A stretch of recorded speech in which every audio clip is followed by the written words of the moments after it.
ang paglalakbay ng inyong diwa.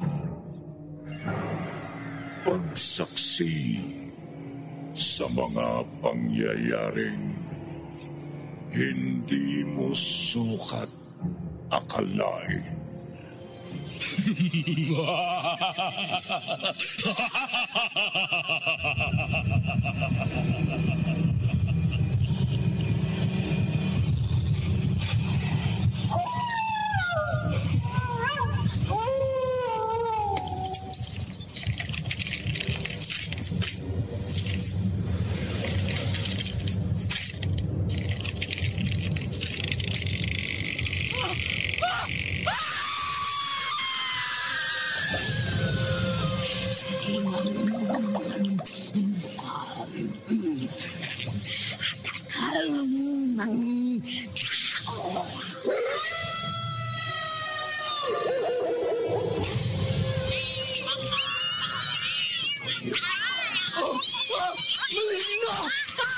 Mga kambo ng kaniliman!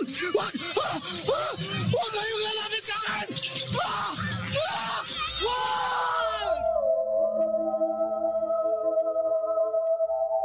Mga kababalaghang hindi kayang tanggapin ng inyong isipan.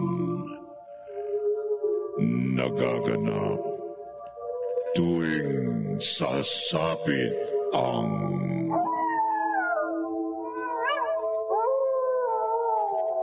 gabi ng lagim.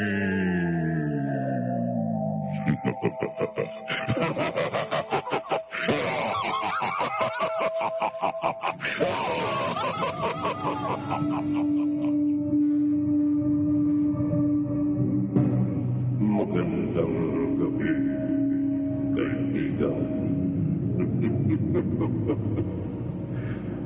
Ang estatwa ay simbolo ng inihugis na anyo. Subalit, paano kung ang isang estatwa ay magsabog ng lagim? Katulad ng estatwa ng duwende.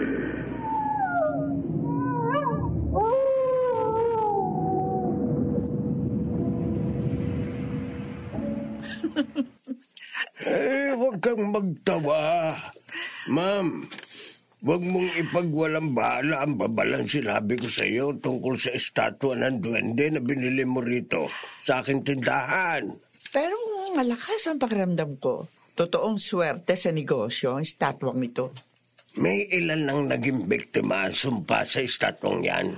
Pero maniniwala lang ako may sumpa ito kapag napatunayan ko sa iyo. Sa akin? Sabi mo, namamatay ang mapatitig sa mga mata nito? Oo. Sige nga, titigan mo nga ang mga mata ng estatwa ng duwende. Huwag mo iarap sa akin na estatwa ng duwende. Ang dip-dip ko. Hindi ako makahiga.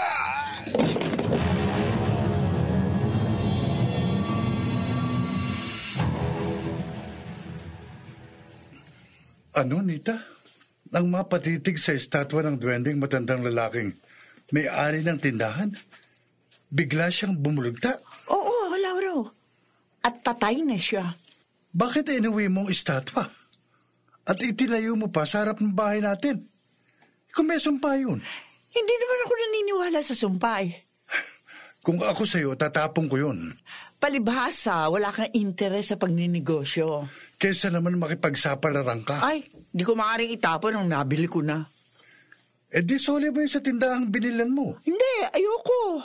Gusto kong malaman kung totoong swerte yun sa negosyo. Nako, hindi na baling hindi ka swertein sa negosyo. Huwag lamang tayong madamay sa sinasabi mong sumpa sa estatwa ng duwende.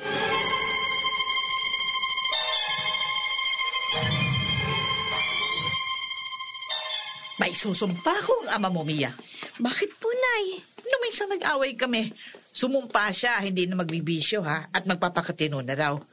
Abe, sa halip na maghanap ng trabaho, abe, maghapon na naman sa sugalan. Huwag niyo na pong sitahin si Itay para hindi na kayo mag-away. Kung hindi lang nga ako nagtitimpe, talagang susugurin ko yun. Huwag na ho. Nakakaya naman sa ibang tao. Mabuti pa po ako nila mga tatawid doon sa kabilang kalye para sunduin si Itay. O mabuti pa nga. Hihintayin ko na lang kayo dito. Sige po. Pasalamat ang banong na yun. May anak kaming dalaga na umawat sa akin. Kung hindi, ay talagang hihiyain ko siya dun sa mga kasugalan niya. Ano bang estatwa itong nakatayo sa harap ng bahay ni Nanita? Ha? Estatwa ng duwende? Na nakakakilabot ang itsura? Nakatitig sa akin. Nalilisig ang mga mata. Ay, ang batok ko. Biglang kumirot. Nagdidilim ang paningin ko. Ay! Inay! Inay! Inay! Inay! Tulungan niyo ako! Ang inay ko! Hindi na kumikilos! Ay, Diyos ko! Patay na yata ang inay ko!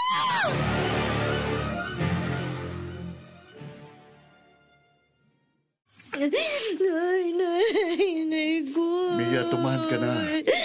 Kahit maghapon at magdamag kang umiyak, hindi na mabubuhay ang nanay mo. Hindi natatayo yan sa kabaong. Bigla ba ang pagkamatay ni Inay? Wala tayong magagawa. Matagal nang may sakit sa high blood ang nanay mo, nagaya ko. Parang natutulog lang po siya sa kabaong. Dito ka muna sa tabi niya. Kasuin kong ibang nakikipaglamay. Mia, nakikiramay ako. Salamat, Ron. Pupunta din daw dito sa burol ng inay mo ang ibang kaibigan natin para makiramay sa'yo. Hanggang ngayon, hindi ako makapaniwala. Patay na ang inay ko. Ako man. Kahapon lang, kausap ko siya sa tapat ng bahay niyo. Ha? Sa tapat ng bahay namin inatake ng sakit ang inay mo? Oo. Bakit parang bigla ka natingilan, Ron? Baka totoo yung narinig kong sinabi ng mami ko sa daddy ko na...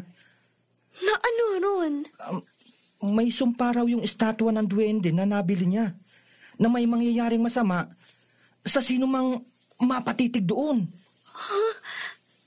Iniisip mo bang namatay ang inay ko dahil napatitig siya sa estatwang binili ng mami mo?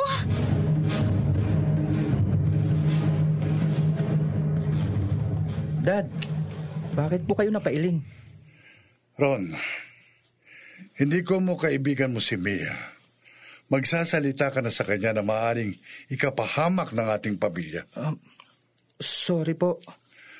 Hindi mo dapat ipaalam sa kanyang narinig mong sinabi sa akin ng mami mo. Huli ko na po nang maisip yan. Hindi ka muna nag-iisip bago ka magbitaw ng salita. Dad, nadulas po ang dila ko eh. Hindi mo maiaalis sa akin ang hindi mabakala. Naiintindihan ko po kayo. Paano kung magsumbong si Mia sa kanyang ama? Iyan din po ang inaalala ko. Alam naman nating parumpado si Panong. Kung mababawi ko lang nga po yung sinabi ko kay Mia. Ang nasabi mo na. Hindi mo na mababawi pa. Dad. Kapag nagkataon, makasugurin tayo ni Panong. Dad, bakit po tayo susugurin ng ama ni Mia? Baka isisi niya ang pagkamatay ng asawa niya sa estatwa ng duwende na inuwi ng mami mo.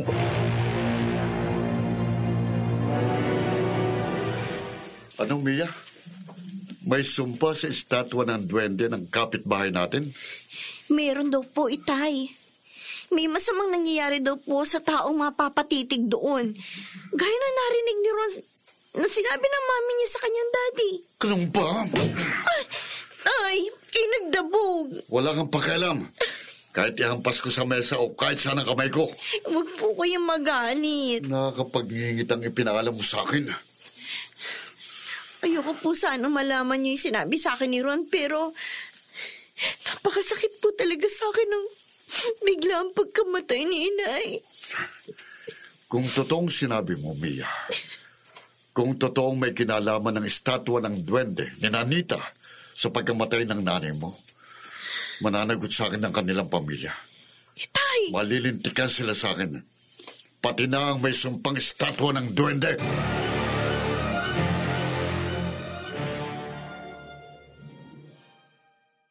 Papa, May problema ba ang pamilya nun, Laura? Kaya napasil ka. Nag-away ba kayo ni Nita? hindi po. Okay naman po ang pamilya namin. Lalo ngayon na umaasenso ang negosyo ng anak ninyo. Mabuti naman kung ganun. Kabisado ko si Nita. Sa lahat ng anak ko, siya ang bugnutin. Sa maliit na dahilan, nag-iinit ang kanya ulo. Pa, ayoko lamang pong magtalo at mag-away kami ni Nita. Pero hindi ako komporme sa binili niyang estatwa ng duwende. Estatwa ng duwende? Opo. Yun pong inilagay niya sa harap ng bahay namin.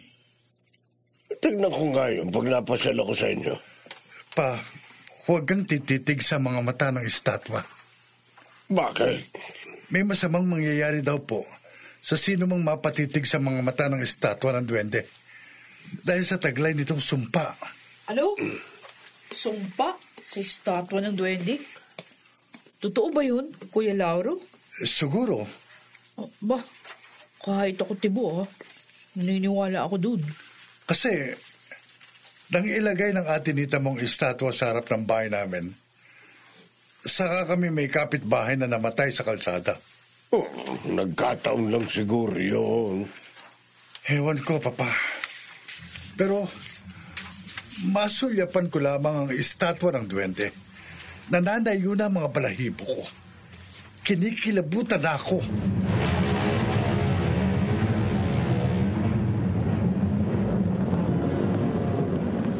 Totoo nga yatang swerte sa negosyo na bili kong estatwa ng duwende. Nung mabili ko yun, biglang dumami ang mga kliyente ko. Kapag laging gano'n, yayaman ako. Ang gusto ko pang malaman, kung ano misteryo mayroon ng estatwa ng duwende. At kung totoo bang may sumpa dito na nagiging dahilan ng pagkamatay ng bawat tumitig sa mga mata nito.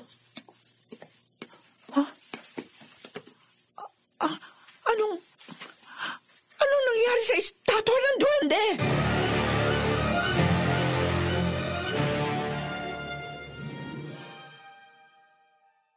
Lauro, pakialam meron ka! Huwag kang magalit, Nita. Ako ang breadwinner ng ating pamilya, hindi ikaw. Alam ko. Huwag ka magdidesisyon sa bahay na ito nang hindi mo pinapaalam sa akin. Hindi na mauulit. Bakit tinakpan mo ng tela ang estatwa ng duwende? Ayoko na kasing may iba pang mapatitig sa mga mata ng estatwa. At madisgrasya. Tarantado ka! Oh, huwag mo naman ako murahin. Hindi ko sinabi sa'yo maniwala ka may sumpa sa estatwa ng duwende.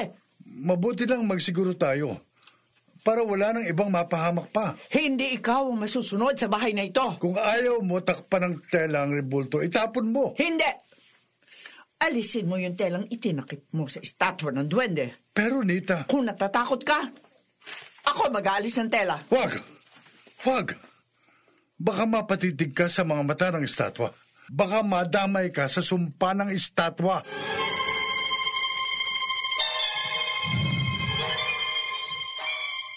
Ano po, Itay? Wag na ako makikipagkaibigan kay Ron? Huwag na, Mia. Mabait naman po yung tao nga. Susundin mo ba ako o hindi? Susundin po. Dito ka lang sa bahay.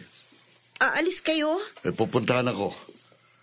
Para matiyak ko kung talagang may kinalaman ng estatwa ng duwende sa pagkamatay ng nanay mo. Kakausapin niyo po si Aling Nita? Magtatanong-tanong ako kay Tata Doro. Yun pong kamag-anak nating Faith Taylor? Oo. Malayo na natin siyang kamag-anak pero balitang mahusay siyang faith healer. Kaya malamang matulungan niya ako sa gusto kong malaman. Itay, paano po? kapag nasiguro niyong ang estatwa nga ng duwende sa bahay ni Naron ang may kasalanan sa pagkamatay ni inay? Igaganti ko. Tay! Igaganti ko ang pagkamatay ng nanay mo.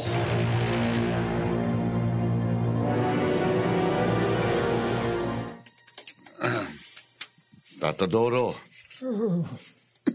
bakit ho kayo napapailing? Tama ang suspecha mo, Banong. May kinalaman ng estatwa ng duwende ng kapitbahay namin sa pagkamatay ng asawa ko? Ha? Oo. Matapos akong magsagawa ng paulit-ulit na pagbalasa sa aking mga baraha, maliwanag ang lumabas sa mensahe sa mga baraha na inatake ang asawa mo ng sakit dahil sa matinding takot sa estatwa ng duwende. Kung ganon, totoong may sa demonyong estatwa ng duwende ng kapitbahay namin. Totoong may sumpa sa estatwang yun. Sumpang hindi na maaaring mabawi. Oh? Dahil namatay ang nagtanim ng sumpa sa estatwa ng duwende. Salamat po sa impormasyon, Tata Doro. Banong, lumayo ka sa estatwang yun. Lubhang mapanganib ang mapatitig sa kanyang mga mata. Ang saglit lamang na pagtitig sa mga mata ng estatwa ng duwende, maaring mga hulugan ng malagim na kamatayan.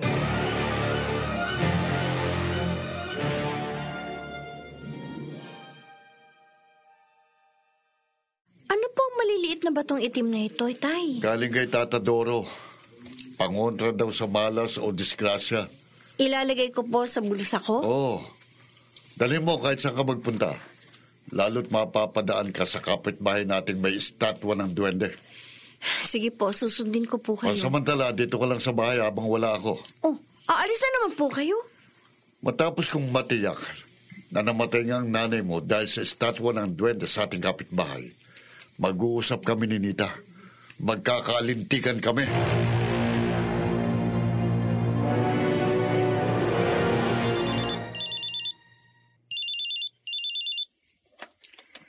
Hello, Gemma.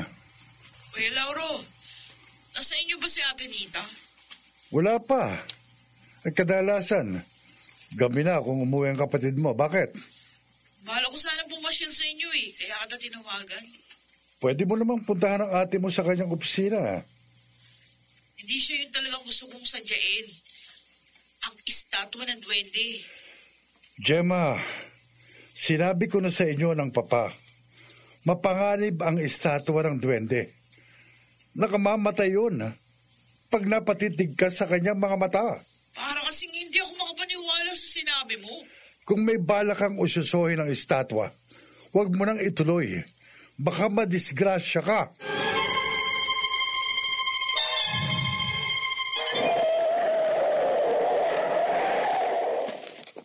Kanina pa ako nag-aabang sa'yo sa kantong ito, Nita.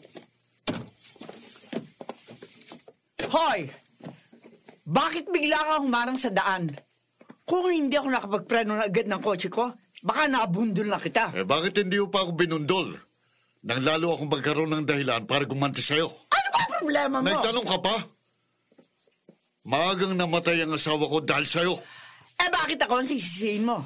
Wala akong kinalaman sa pagkamatay ng asawang mo. Inatake siya ng sakit dahil sa sobrang takot sa estatwa ng duwende na inilagay mo sa harap ng bahay niyo. Akala mo lang yon. Alam mo raw na may sumpang estatwang yun na mapapahamak ang mapatitig sa mga mata. Pero inilagay mo pa rin yun sa harap ng inyong bahay. Kaya natitigan ng asawa ko ang kanyang mga mata. Kaya nadamay siya sa sumpa ng estatwa ng duwende. Wala kang katibayan sa sinasabi mo. Kasalanan mo ang pagkamatay ng asawa ko. Ay! Wala akong panahon makipagtalo sa'yo. Magbabayad ka sa akin. Halika, magbabayad ka. Ano ba? Bitiwan mo ang braso ko! Hindi ko mong mapera. Palalampasin ko ng malaking kasalanan mo sa aming pamilya. Ayaw mo kong bitiwan, ha? Ay ko, bakit mo ko sinampal? Dahil barumbado ka at hindi ako natatakot sa'yo. Gaga ka. Kung sa akala mo hindi ako pumapatol sa babae, nagkakamali ka.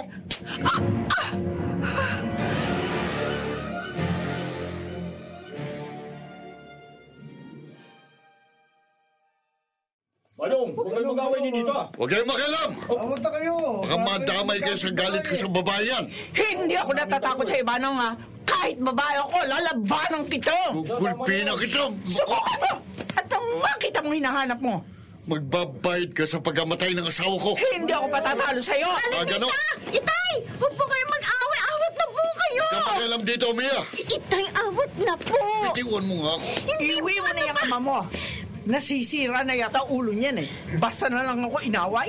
Aling Nita, pasensya na po. Huwag kang humingi ng dispensa sa kanya. Kasalanan niyang pagkamatay ng nanay mo. Umuwi na kayo, Mia. Kapag sinaktan pa ako ng tatay mo, magkakamatayan kami.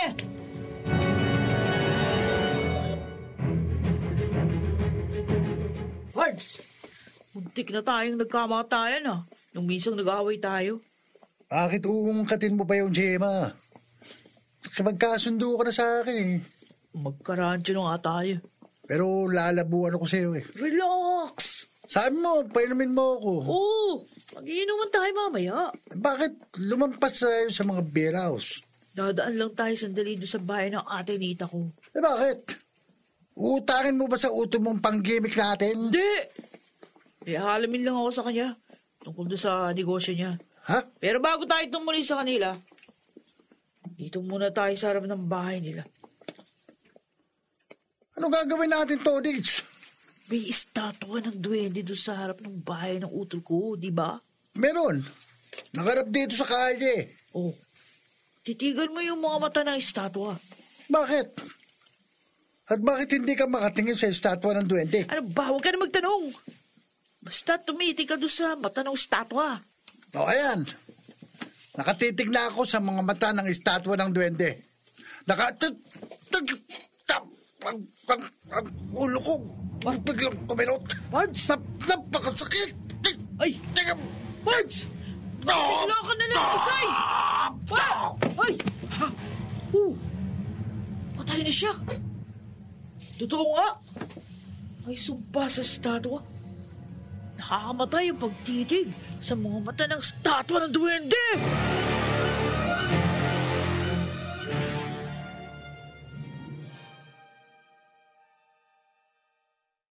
Oh, Banong, anong nangyari? Tatadoro, nagbalik ko sa inyo dahil kahit inaway ko yung kapitbahay kong sinita, hindi pa rin niya tinanggal sa harap ng kanilang bahay ang estatwa ng duwende. Patuloy na maghahatid yun ng lagim. May isa pang ang lalaki na naging biktima na naman ang sumpa sa estatwang yun. Ano ba ang gustong mangyari ng nita na yun?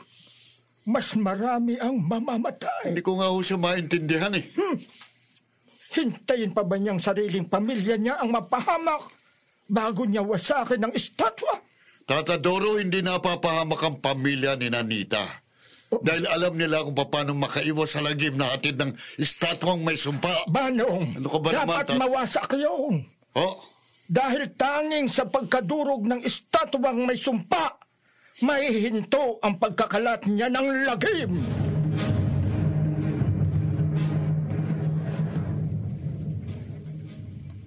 Hindi ka paniwala ang sinabi mo, Gemma. Papa, kung hindi nakita mismo ng dalawang mata ko, talagang hindi ako maniniwala. Pero totoo. Naghahatid nga ng kamatayan. Pag tinitigan mo yung estatwa ng duwende na nasa harap ng bahay ni na ate Nita. Isang kaibigan mo pa ka mo na biktima? Oo. Nagulat nga ako doon sa sinapit ng barkada ko eh. Nang isay agad, matapos mapatitig doon sa makamata ng estatwa ng duwende. Dapat mo wala agad sa bakuran ni Laura ang estatwang yon. Talagang yun yung gusto mangyari ni Bayaw.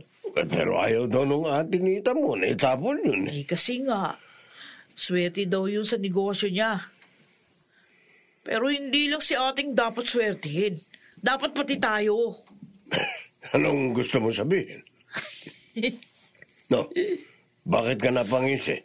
Kasi naisip ko, kung papayag si ate Nita, pwede kaming magkamal ng limpak-limpak na salapi dahil sa estatwa ng duwende.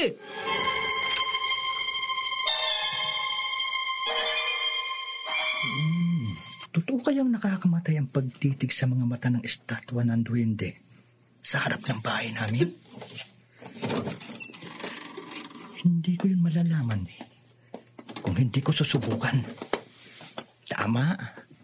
Habang wala sila mami at daddy rito sa bahay, susubukan ko kung talagang nakamamatay ang pagtitig sa mga mata ng estatwa.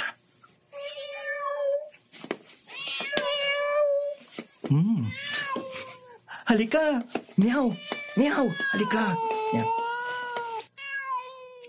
Itong pusa ni Daddy ang siya kong ihaharap sa estatwa ng duwende. Ayan, Meow. Dito tayo sa harap ng bahay, ha? Ito, Meow. Ngayong nailapit na kita sa estatwa ng duwende at naitapat na kita sa mukha niya, Meow, tumitig ka sa mga mata ng estatwa. Meow, yan, ganyan nga. Titigan mo ang kanyang mga mata. Meow, titigan mo. Biglang namilipit sa sakit ang pusa. Namatay si Meow. Totoo nga. Nakamamatay ang pagtitig sa estatwa ng duwende. Nakamamatay!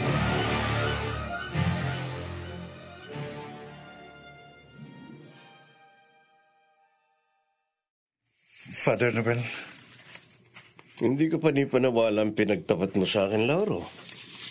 alam ko pong maaaring hindi kayo maniwala, Father. Pero yun ang totoo. Kaya naparito ako sa inyong parish para humingi ng tulong. Totoong nagiging sanhi ng kamatayan ang pagtitig sa mga mata ng estatwa ng duwende na iniuwi sa inyo ng iyong asawa? Dahil may sumpa raw ang estatwang yun. Bakit ayaw itapon ng asawa mo? Naniniwala siya, Father, na swerte yun sa kanyang negosyo. Maatim ba niyang umasenso kung magiging dahilan naman ng kapahamakan ng ibang tao? Wala pong pakialam ang asawa ko sa buhay ng iba. Ay, hindi tama yun. Father, natatakot ako. Lauro, Baka po pamilya namin ang maging biktima ng lagim na hatid ng estatwa ng duwende.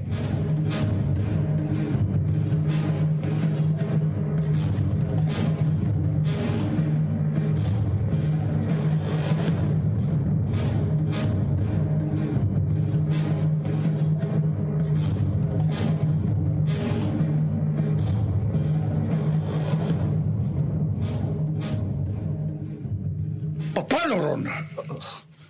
Paano namatay ang pusa ko? Dad, kasalanan ko po.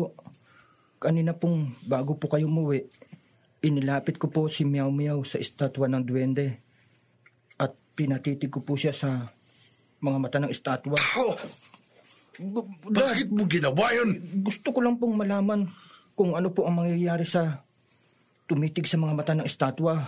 Hindi mo dapat ginawa yun. Kaya nga po, nagsisisi ako. Huwag ka na uling lalapit sa estatwa ng duwende. Hindi na po, Dad. At lalong huwag kang tititig sa mga mata nun. Huwag na huwag, anak. Kung ayaw mong mapahamak.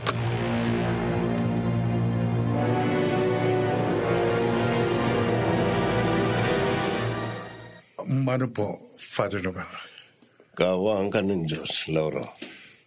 Pasok ko kaya. Salamat ho. Dumating kayo rito sa amin, Father. Busy lang ako kanina kaya hindi ako nakasama sa pag-uwi mo. Pero hindi ko maaaring pahindian ang pakiusap ng aking mga parishioners. Lalo na nang gaya mong nangangailangan ng tulong. Pasok muna tayo sa loob ng bahay para makapagmerienda. Ay, hindi na. Busog ako. Kayo pong bahala. Gagawin ko na ang dapat kong gawin sa pagpunta ko rito sa inyo. Ano po yung laman ng botelyang inilabas nyo sa inyong bulsa? Holy water. Naniniwala akong malaki ang maitutulong ng benditadong tubig upang malutas ang hiwaga at lagim na nangyayari dito sa inyong bahay. Kung nakahanda na po kayo, Father, gawin niyo nang nararapat. Oo, Lauro. Lumapit na po tayo sa estatwa ng Duwende. Tayo. Ayan pong estatwa, Father. Mag-iingat kayo. Oo. Gaya mo, hindi ako tititig sa mga mata ng estatwa ng Duwende.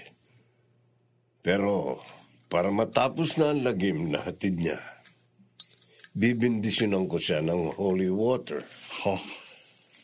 Sa ngalan ng Ama at ng Anak at ng Espiritu Santo. Oh. Father, bigla pong umusok ang estatwa ng Duwende. Oh. Nang bendisyon na ninyo. Umusok. Iisa ang kahulugan nito, Lauro. Ang estatwa ng Duwende na yan, may sa demonyo.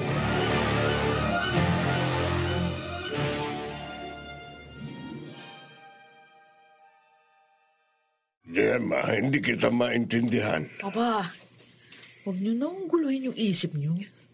Paano ka magkakamalan sa lapi dahil sa estatwa ng Duwende na iniingatan ng iyong ate Nita? Gayong may hatid na lagim ang estatwang yun. Sikreto ko na ho yun. Kami lang ho ni Ate Nitang dapat makalam. Binabalaan kita. Kung may binabala kang kalokohan, huwag mo na ituloy. Huwag niyo na akong kontrahin pa. At kapag pumayag si Ate Nita sa idea ko, pati kayo makikinabang. Kung hindi pumayag ang kapatid mo sa iyong iniisip, Ay, hindi pwedeng hindi siya papayag. huwag mo siyang iisahan. Hindi ho. Diyan makakabisado kita. Walang kaibigan o kapakapatid sa'yo. Nanlalamang ka. Ugali mo nang ang anumang magustuhan mo, ginagawa mo. Magalit na sa'yo magagalit, mga panlamang ka lamang. At makuha mo lang ang gusto mo, kahit sa maling paraan. Pa naman eh. Huwag kayo mag-alala. Hindi ko tataluin si Ate Nita. No? Dapat. Masamang magalit ang ate mo, Gemma.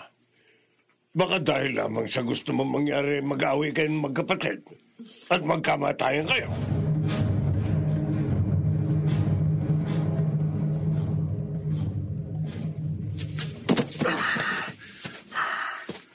Ngayon nakapasok na ako rito sa bakuran ni Nanita nang walang nakakita sa akin. Lalapit na ako sa estatwa ng Duwende. At ang dala kong martilyo, itong ipandudurog ko sa estatwa ngayong gabi. Ano itong nangyayari sa akin?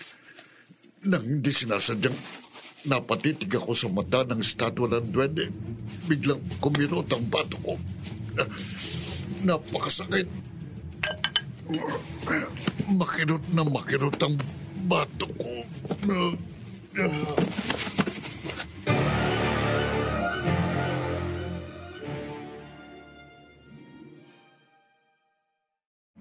Tulong. Ang bato ko, makirot. Nita. Manong? Tulungan mo ko. Napakasakit ng bato ko. Biglang sumakit ang mapatitig ako sa mata ng estatwa ng Duwende. Iyan ang napala mo. Dapat lang sa'yo yan. Nita, nakikiusap ako. Nagmamakawa. Tulungan mo ko. At bakit kita tutulungan? Alam kong basta ka pumasok dito sa bakuran ko para wasakin ang estatwa ng Duwende. Dalhin mo ko sa ospital. Manigas ka. Dito! Mami! Sa loob lang kayo ng bahay, Lauro. Ron. Mami! Tulungan niyo po si Mang Banong. Huwag kang marunong pa sa akin, Ron. Nita, Oo. isugod natin sa ospital si Banong. Hindi, Lauro. Kapag hindi natin nadala sa ospital ang kapitbahay natin, mamamatay siya! Mia! Mia! Buksan mo itong pinto! Oh, Ron, bakit? Sumama ka sa akin. Ha? Bakit ka humahangos? At para balisa ka? Ang itay mo. Bakit may masama nangyari sa itay ko? Basta huwag ka na magtanong. Sumama ka na sa akin. Halika na, dali. Oo. Saan ba tayo pupunta? Sa bakuran namin. Bilisan natin. Dali. At baka hindi mo naabutang buhay pa ang itay mo.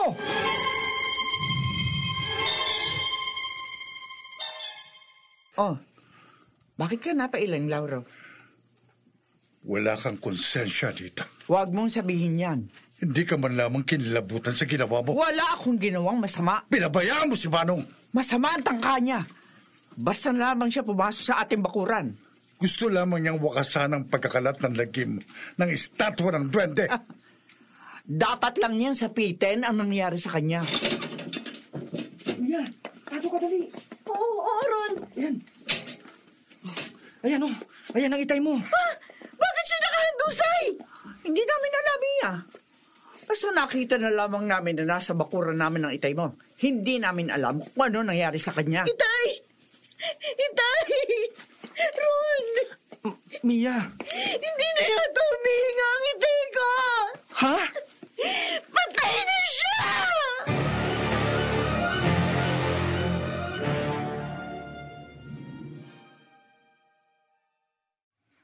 Father Noel, malaki po ang paniwala ng asawa ko. Naswerte sa negosyo niya ang estatwa ng duwende. Kaya wala po siyang pakialam kahit makaperwisyo yon sa ibang tao. Kaya nagpunta ako dito uli sa inyong parokya. Gusto mong kausapin ko ang asawa mo? Baka sakaling mapakiusapan niyo siyang itapon na ang estatwa. Maaari kong pagbigyan ng gusto mong mangyari. Kaya lang, kung ikaw na sariling asawa ni Nita, ayaw niyang pakinggan. Malamang, baliwalain din niya ang pakiusap ko. Paano po, Father? Hahayaan ko na lang po bang magpatuloy ang estatwa na nasa bakuran namin na makaperwisyo? Magdasal tayo. Father, hanggang nasa bakuran po namin ang estatwang may sumpa, hindi po mapapanatag ang loob ko. At baka may sumunod na naman pong mamatay.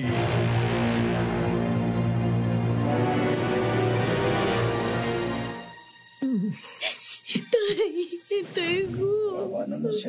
Bea, nakikiramay ako. Tata Doro. Hindi naging maingat ang itay mo, kaya siya napahamak.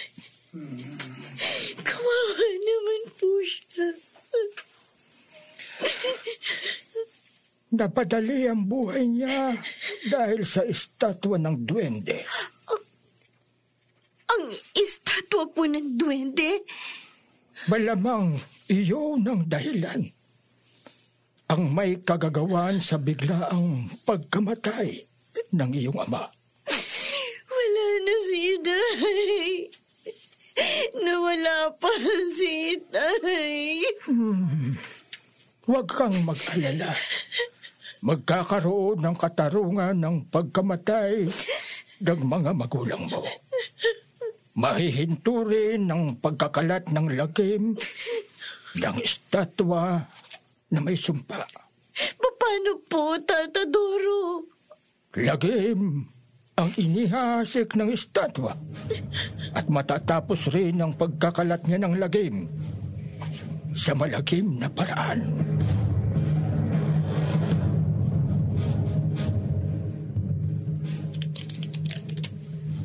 Isa lamang ang paraan para magkaroon ng katarungan ng pagkamatay ng mga kamag-anak ko.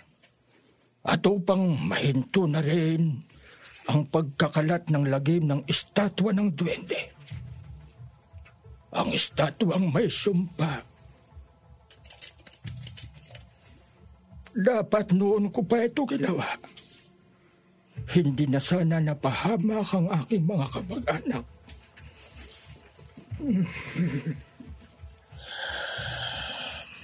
Matapos akong magbalasa ng mga baraha at lumuhod sa misang pinaglapagan ko ng ilang piling na piraso ng baraha, isasagawa ko na ang nararapat na ritual at orasyon laban sa estatwa ng duwende.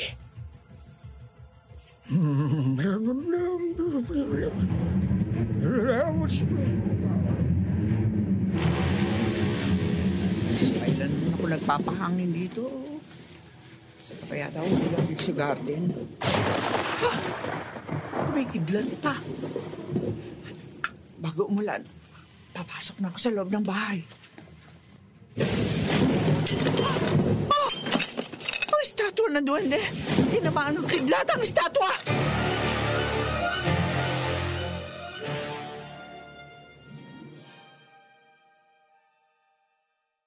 Pa, may isa demonyo yatang talagang estatwa ng duwende na nasa bakuran namin. Bakit mo nasabi yan, Lauro? Tinamaan po ng kidlat ang estatwa. Pero bahagya lamang pong nasira. Buo pa rin ang kanyang ulo. Lalo na ang kanyang mga mata na kapag natitigan, nakamamatay. Hindi ko nga maintindihan kay Gemma kung bakit interesado siya sa estatwang yun. Interesado po ang hipag ko sa estatwa ng duwende. Yun ang nahalata ko sa kanya, kaya tinawagan kita. Ano naman po ang pag-iinteresa ng anak niyo sa estatwa ng duwende? Hindi ko nga maintindihan si Gemma. Ang kutob ko mukhang may binabalak siya. Kung gusto po ni Gemma, sa kanya na ang estatwa. Malamang hindi papayag si Nita. Yun po ang problema. At ang isa pang inaalala ko, Papa, baka madamay si Gemma sa sumpa ng estatwa. Baka mapahamak din siya dahil sa estatwa ng duwende.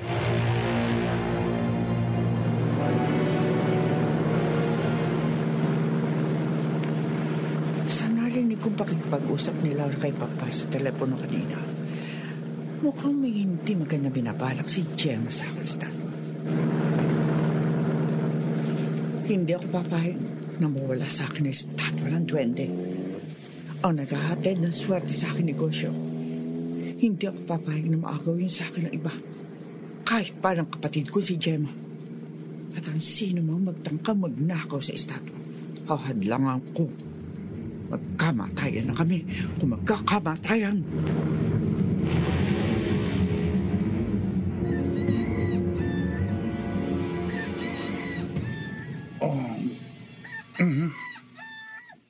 Wala sa higaan si Nita. Maaga na naman yata siyang umalis. Umalis habang natutulog pa ako.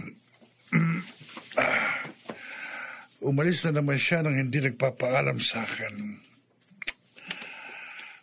Mula nang iuwi niyang estatwa ng duwende, madalas siyang umalis. Wala nang laman ang utak niya kundi pagkita ng pera. Lalabas na nga ako ng kwarto para makapag-almusal ng maaga. Bakit may natatakpan ng tela sa tabi ng cabinet? Parang may tinakpan ditong... Ang estatwa ng duwende! Bakit narito sa tabi ng cabinet? Paano biglang napunta rito ang estatwa? At ang dibdib ko... Biglang kumirot nang hindi sinasadyang mapatitig ako sa mga mata ng estatwa ng duwende. Napakasakit ng dibdib ko.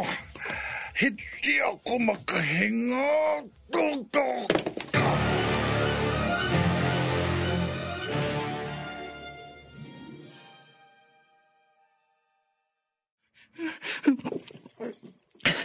Ang cellphone ko. Kailangang matawagan ko agad si Mami.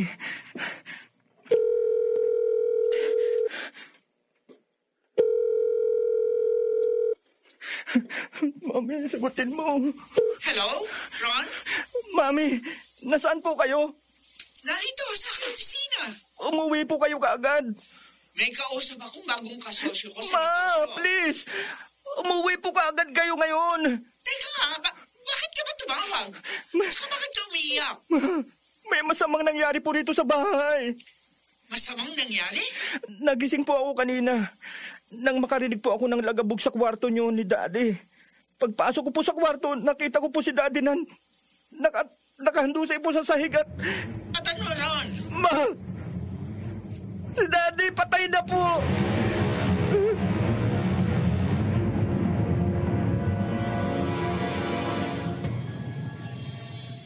Kasalanan mo, Nita. Kasalanan mo ang pagkamatay ng asawa mo. Papa, lumabas muna tayo rito sa punerarya. Oh. Dito ko tayo sa labas mag-usap. Nita. Sinisisi niyo ko. May ibang tao sa burol ni Lauro. Bakit hindi kita sisisihin? Kung itinapon mo ang estatwa ng duwende, ang estatwang may sumpa na nasa bakuran nyo, hindi mapapahamak si Lauro. Pinagbilinan ko naman ho siyang huwag titingin sa mga mata ng estatwa. Kaso hindi ho siya nakinig sa akin. At asawa mo pa sisisihin mo sa malagim na nangyari sa kanya? Kasalanan niyo rin ho, Papa. Anong kasalanan ko? Papaano? Nakikiayon ho kayo kay Lauro para mawala sa atin ang estatwa ng duwende. Kaya naisipan ko itago ang estatwa sa aming kwarto. Akalain ko ba namang pagdidiskitahan nyo, pakialaman na manugang nyo? Kahit anong sabihin mo, kasalanan mo ang pagkamatay ng asawa mo. At kasalanan ng estatwa ng duwende, ang estatwang may sa demonyo.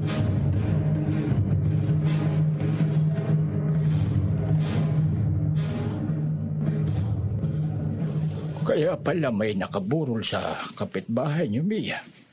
Nagsabog na naman ng lagim ang estatwang may sumpa. Ang estatwa ng duwende. Opo, Tata Doro. Ang daddy po ng kaibigan ko ang naging biktima. Dapat na talagang magwakas ang pagkakalat ng lagim ng may sa demonyong estatwa upang hindi na madagdagan pa ang kanyang mga biktima. Kaya uuwi muna ako para gawin ang nararapat. Ano pong gagawin ninyo, Tata Doro? Gagawin ko ang ultimatum para matapos na ang pagkakalat ng lagim ng may sumpang estatwa ng duwende.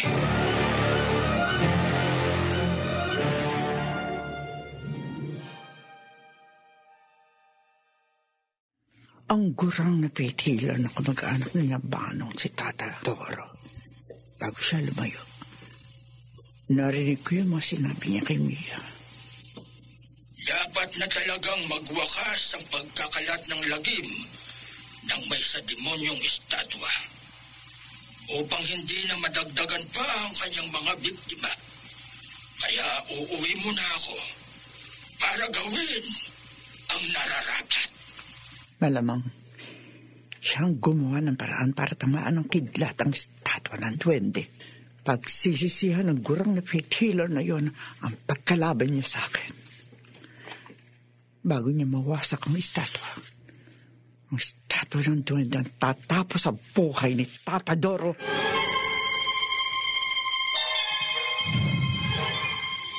Ate Nida, niyaya kita dito sa labas ng punerarya para magkausap tayo at magkaintindihan. Huwag mo nang ituloy yung sinasabi mo, Gemma. Ano ba? Ayaw mo ba magkamal na limpak-limpak na salapi? Kontento na ako sa takbo ng aking negosyo. Huwag kang makasarili. Hindi kita pinakikialaman. Baginan mo naman ako nung naging swerte mo dahil sa estatwa ng duwende. Huwag mo rin akong pakialaman. Gusto lang kitang tulungan. Mas madali kang yayaman kung papayag ka sa plano ko na magamit natin ang estatwa para makapag-blackmail tayo ng milyonaryo at milyonaryong madaling takutin at pagkaperahan. Ay, wala akong panahon sa sinasabi mo. Ate Nita, huwag mo sabing lalayasan ng burol ng asawa mo. May importanteng tao akong kailangan kausapin. Aba mas importante yung sinasabi ko sa'yo. Magtigil ka! Ate Nita! Inuulit ko sa'yo, Gemma. Huwag mo akong pakikialaman. Huwag na huwag. Kung ayaw mo magkagulo tayo.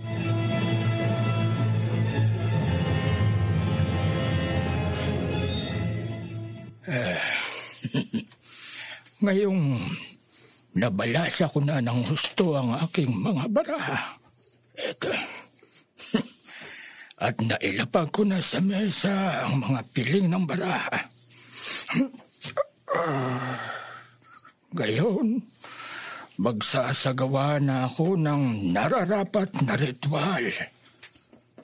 Uusalin ko ang nararapat na orasyon. Ang ultimatum para tuluyan ng maturog ang estatwa ng duwende na iniingatan ni Nita. Patadoro? Ha? Malas mo. Kinalaban mo ko. Huwag mong ilapit sa akin ang estatwa ng duwende na yan. Tumitig ka sa mga mata ng estatwa. Hindi, Ayaw mo, ha? Ayaw mo? At kapag hindi ka tumitig sa mga mata ng estatwa, tatarakan ko ng patalim yung lalamunan mo. Wag! Ang ulo ko biglang kumirap nang hindi sinasadyang napatitig ako sa mata ng estatwa ng duwende. Napakasakit ng ulo ko! Sige, Gurang. Mangisay ka! Mamatay ka!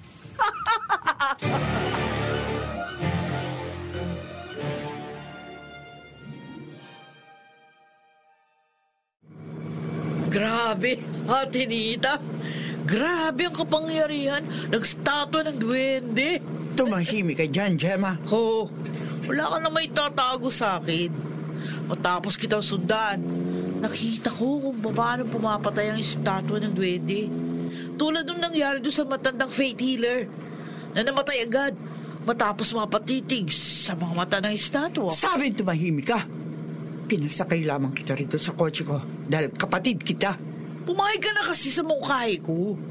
Para pareho tayong makinabang sa kapangyarihan ng estatwa ng duwende. Sabi na tumahimik ka eh. Huwag mong abalahin ang pagmamaneho ko. Ay, wala ka namang gagawin kundi maghintay lang ng grasya eh. Ako didiskarte. Ako makikipag-usap sa mga mayayaman na iba-blackmail natin. Tatakutin natin sa bagsik ng kapangyarihan ng statwa ng duwende. At sinisiguro ko sa'yo, magkakamal tayo ng pera dahil sa estatwang ito. Gaga ka, Gemma! Huwag mong alisan ang takipantela ng ulo ng estatwa! Ano ba? Huwag kang nervyosa. Gusto ko lang silipin yung magiging kasangkapan natin sa pagkakamal ng pera. Iiwasan naman nating mapatitig sa mga mata niya eh. Gaga ka! Natin sinasadyang napatitig ako sa mga mata ng estatwa. Nanigas sa mga kamay ko, pati mga paa ko. Ay, hindi ko makontrol ang sasakyan! Mapapamagal tayo!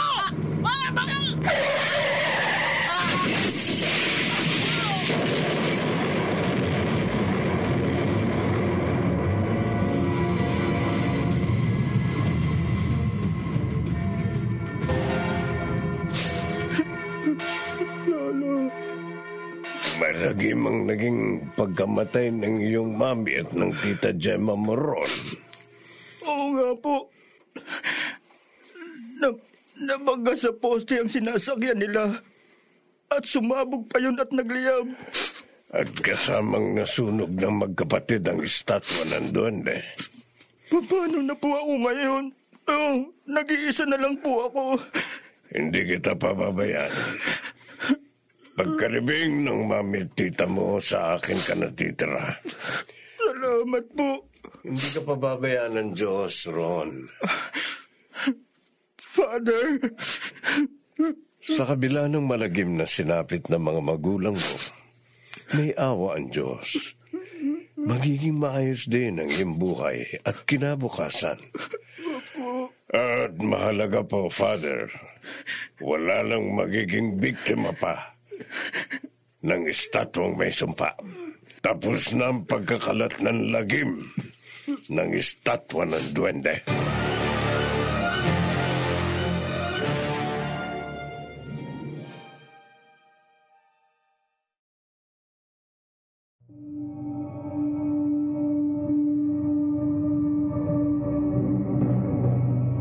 May katapusan ang lahat ng bagay sa ibabaw ng lupa.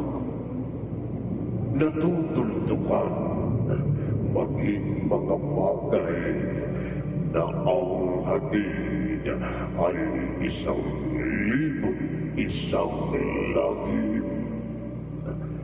Tulad ng misteryo na hatid ng may sumpang estatwa ng duwende.